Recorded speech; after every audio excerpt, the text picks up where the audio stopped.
প্রিয় শিক্ষার্থী বন্ধুরা, আসসালামু আলাইকুম। আজকে আমরা আলোচনা করব অনার্স চতুর্থ বর্ষের রাসায়নিক বর্ণালীমিতির দ্বিতীয় অধ্যায়ের একটা গুরুত্বপূর্ণ প্রশ্ন। এই কোশ্চেনটা প্রায়শই পরীক্ষায় এসে থাকে, কিন্তু অধিকাংশ শিক্ষার্থী এই প্রশ্নটা মুখস্থ করে। কিন্তু বিলিভ ইট অর নট, এই কোশ্চেনটা খুবই সোজা যদি আপনাদের কনসেপ্ট ক্লিয়ার থাকে। তো যারা এই মুহূর্তে আমাদের এই লেকচারটি দেখছেন, তাদেরকে বলবো আপনারা শুরু থেকে শেষ পর্যন্ত যদি ধৈর্য নিয়ে দেখেন, তাহলে আশা করছি এই কোশ্চেনের কনসেপ্ট আপনাদের সম্পূর্ণ ক্লিয়ার হবে। এবং সবচেয়ে গুরুত্বপূর্ণ যে বিষয় সেটা হচ্ছে, একটা প্রশ্ন মুখস্থ করার হাত থেকে আপনারা বাঁচবেন। আপনাদের ব্রেনের প্রেশার কিছুটা হলো কমবে ইনশাল্লাহ। তো ডিসকাশন শুরু করার আগে আপনাদেরকে একটা নোটিশ দিয়ে রাখছি, যারা আমাদের এই চ্যানেলে নতুন, যদি আমাদের এই লেকচারগুলো আপনাদের ভালো লেগে থাকে, আমাদের এই ভিডিওগুলো আপনাদের ভালো লেগে থাকে, আপনারা যদি উপকৃত হয়ে থাকেন, তাহলে সাবস্ক্রাইব করতে কিন্তু ভুলবেন না। So let's move on. তাহলে আমি প্রথমে প্রশ্নটা একটু পড়ছি। দ্বিপারমাণবিক অণুর আবর্তন বর্ণালীতে আইসোটোপ প্রতিস্থাপন প্রভাব আলোচনা করো। তাহলে কি, দ্বিপারমাণবিক অণুর আবর্তন বর্ণালীতে আইসোটোপ প্রতিস্থাপন প্রভাব কি আলোচনা করো। তাহলে প্রথমে আমরা দেখব আইসোটোপ কাকে বলে। প্রথমে আমরা কি দেখব, আইসোটোপ কাকে বলে, এটা একটু দেখি। তাহলে শিক্ষার্থী বন্ধুরা, আইসোটোপ হলো একই মৌলের ভিন্ন ভর সংখ্যা বিশিষ্ট পরমাণু সমূহকে পরস্পরের আইসোটোপ বলে। কি বলে? একই মৌলের ভিন্ন ভর সংখ্যা বিশিষ্ট পরমাণু সমূহকে পরস্পরের আইসোটোপ বলে। তাহলে আমরা একটা উদাহরণ দেখি। আমরা এখানে একটা অণু নিয়েছি। অণুটা কি?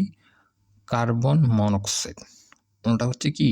Carbon monoxide, CO।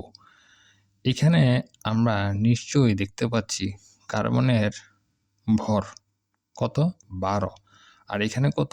13। তাহলে কার্বন 12কে আমরা কি দিয়ে প্রতিস্থাপন করলাম? কার্বন 13 দিয়ে কি প্রতিস্থাপন করলাম। তাহলে এই অণুতে আমরা কি করলাম? কার্বন 12 পরমাণুটিকে আমরা কার্বন 13 পরমাণু দিয়ে প্রতিস্থাপন করলাম। তাহলে এরা হচ্ছে কি? পরস্পরের আইসোটোপ। তাহলে কি একই মৌলের ভিন্ন ভর সংখ্যা বিশিষ্ট পরমাণু সমূহকে পরস্পরের আইসোটোপ বলে। তাহলে এই যে আমরা এক্সাম্পলটা এখানে দেখতেছি, এখানে কি আইসোটোপ হলো কি না? নিশ্চয়ই তাহলে আইসোটোপ হলো। তাহলে শিক্ষার্থী বন্ধুরা, আমাদের প্রশ্নে কি বলা হয়েছে? দ্বিপারমাণবিক অণুর আবর্তন বর্ণালীতে আইসোটোপ প্রতিস্থাপন, অর্থাৎ দ্বিপারমাণবিক অণুর আবর্তন বর্ণালীতে আইসোটোপ যদি প্রতিস্থাপন করি, ঠিক আছে, আইসোটোপ প্রতিস্থাপন করলে কি হবে? যে প্রভাব, সেই প্রভাবটা আমাদের আলোচনা করতে বলছে। তাহলে শিক্ষার্থী বন্ধুরা, আমরা এখানে প্রথমে দেখতে পাচ্ছি E = h² 8π² J+1। এটা কিসের সূত্র? দ্বিপারমাণবিক অণুর ঘূর্ণন শক্তির সমীকরণ। ওকে, দ্বিপারমাণবিক অণুর তরঙ্গ সংখ্যা সমীকরণ কি? 2BJ'+1, right? এটা আমরা জানি। এটা কোথা থেকে আসছে? এই যে এই সূত্রটা, এটা আসছে এইখান থেকে। এখান থেকে আমরা ক্যালকুলেশন করে এই সূত্রটা আমরা পাইছি। ঠিক আছে, এখান থেকে ক্যালকুলেশন করে এই সূত্রটা আমরা পাইছি। এটা আমাদের বিগত ভিডিওগুলোতে আমরা এটা নিয়ে আলোচনা করছি। তাহলে শিক্ষার্থী বন্ধুরা, এখানে বিটা কি? বিটা হচ্ছে আমাদের আবর্তনীয় ধ্রুবক। বিটা কি? আবর্তন ধ্রুবক, h8π² IC। এখানে আইটা কি? আইটা হচ্ছে কি? জড়তার ভ্রামক, রাইট? আইটা কি? জড়তার মোমেন্ট বা জড়তার ভ্রামক। I = μr²। আর মিউটা কি? লঘু ভর। মিউটা হচ্ছে কি? লঘু ভর। এমটা কি? ভর। m1 × m2 m1 + m2। আচ্ছা, যাই হোক, আমরা এখানে অনেকগুলো সূত্রই দেখতে পাচ্ছি ক্রমান্বয়ে। আমাদের প্রথমে যে বি এটা হচ্ছে আবর্তন ধ্রুবক, এটা জড়তার মোমেন্ট, এটা হচ্ছে লঘু ভর। তো এখান থেকে যে বিষয়টা আমরা আমাদের লক্ষণীয় সেটা হচ্ছে খেয়াল করেন শিক্ষার্থী বন্ধুরা, এই যে এখানে m যে ভর যদি বাড়ে, এখানে যদি ভর যদি বাড়ে অর্থাৎ লঘু ভর যদি বাড়ে, তাহলে জড়তার মোমেন্টের মানটা কি বাড়বে।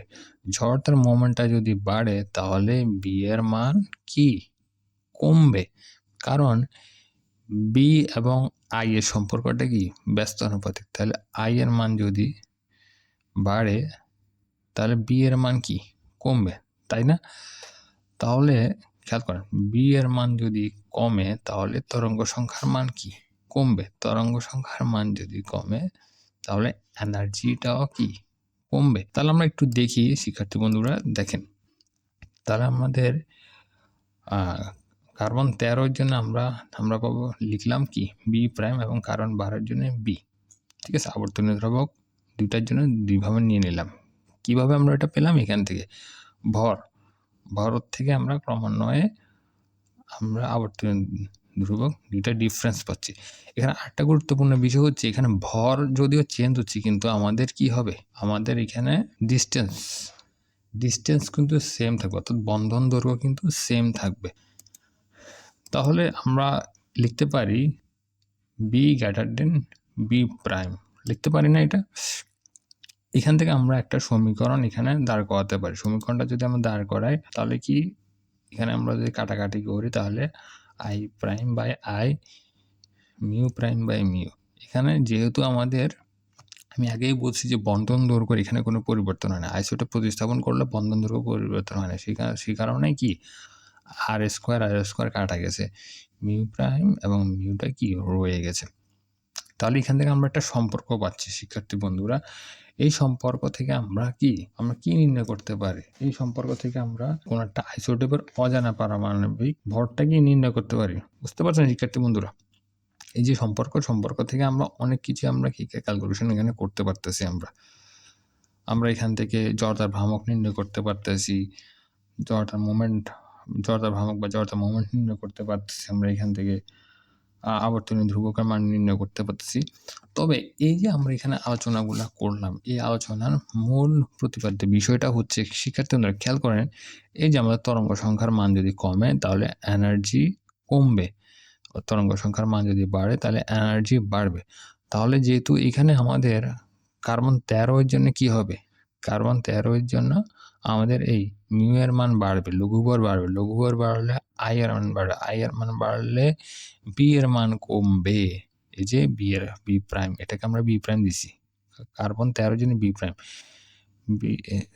বি এর মান কমবে। বি এর মান কমলে তরঙ্গ সংখ্যা মানও কি কমবে। তরঙ্গ সংখ্যাটা কিসের সাথে সম্পর্কিত? এনার্জি। তাহলে এনার্জিটা কমবে। তাহলে আমরা একটা চিত্র দেখি, চিত্র দেখলে আমাদের ক্লিয়ার হয়ে যাবে। শিক্ষার্থী বন্ধুরা দেখেন, কার্বন মনোক্সাইডের কার্বনের ভর 12, এর জন্য আমাদের এখানে দেখেন যে শক্তির যে লেভেল, শক্তির স্তরগুলো যে পার্থক্য এবং কার্বন 13 যুক্ত কার্বন মনোক্সাইডের যে শক্তির পার্থক্য, শক্তির যে গ্যাপ, সেটা কিন্তু কমে গেছে। বুঝতে পারছেন? যেটা কিন্তু আমি আপনাদেরকে একটু আগে এই সূত্রের মাধ্যমে ব্যাখ্যা করছি। এখানে শক্তির যে গ্যাপ সেটা কিন্তু কমে গেছে, যে শক্তির গ্যাপ সেটা কিন্তু কমে গেছে। ঠিক আছে, কার্বন 12 যখন ছিল তখন শক্তির গ্যাপটা দেখেন, আর কার্বন 13 সময় শক্তির গ্যাপটা দেখেন। তাহলে এই যে গ্যাপ, এটা কমলে কি হবে আসলে? এটা কমলে ঘটনাটা কি হবে? এটা কমলে যে ঘটনাটা ঘটবে শিক্ষার্থী বন্ধুরা দেখেন, আমরা এখানে আরো একটি চিত্র দেখতে পাচ্ছি। এই চিত্রে আমরা দেখতে পাচ্ছি বিভিন্ন তরঙ্গ সংখ্যায় বিভিন্ন কি স্পেক্ট্রাম। তাহলে দেখেন 2b এর জন্য আমরা ব্লু লাইনটা পাচ্ছি, ঠিক আছে, এবং 2b প্রাইমে তরঙ্গ সংখ্যা আমরা যে রেখাটি পাচ্ছি সেটা দেখেন আর একটু বাম পাশে আগাই গেছে। 4b প্রাইমে দেখেন নীলটা থেকে হলুদটা আরো বাম পাশে আগাই গেছে। তাহলে এই যে একটা প্রভাব, এটা কেন হলো? আইসোটোপ প্রতিস্থাপনের কারণে। তাহলে লঘু ভরের সাথে জড়তার মোমেন্ট, আবর্তন ধ্রুবক এবং আবর্তনীয় বর্ণালীতে রেখার দূরত্বের সম্পর্ক আছে এটা। তাহলে এই যে আমরা আলোচনা করলাম, এই আলোচনা থেকে আমরা একটা জিনিস দেখতে পাচ্ছি, দুটি আইসোটোপীয় অণুর আবর্তনীয় বর্ণালীতে রেখার দূরত্ব সর্বদাই অসমান হচ্ছে। তাহলে কি বুঝলেন? দুইটি আইসোটোপীয় অণুর আবর্তনীয় বর্ণালীতে রেখার দূরত্ব সর্বদাই অসমান হচ্ছে। কেন হচ্ছে? এই যে এনার্জি গ্যাপ কমে গেছে, সেই কারণে হচ্ছে। তো শিক্ষার্থী বন্ধুরা, এই ছিল আজকের আলোচনা। এটা তেমন কোনো বড় প্রশ্ন না, ছোট একটা প্রশ্ন এবং সিম্পল একটা প্রশ্ন। ঠিক আছে?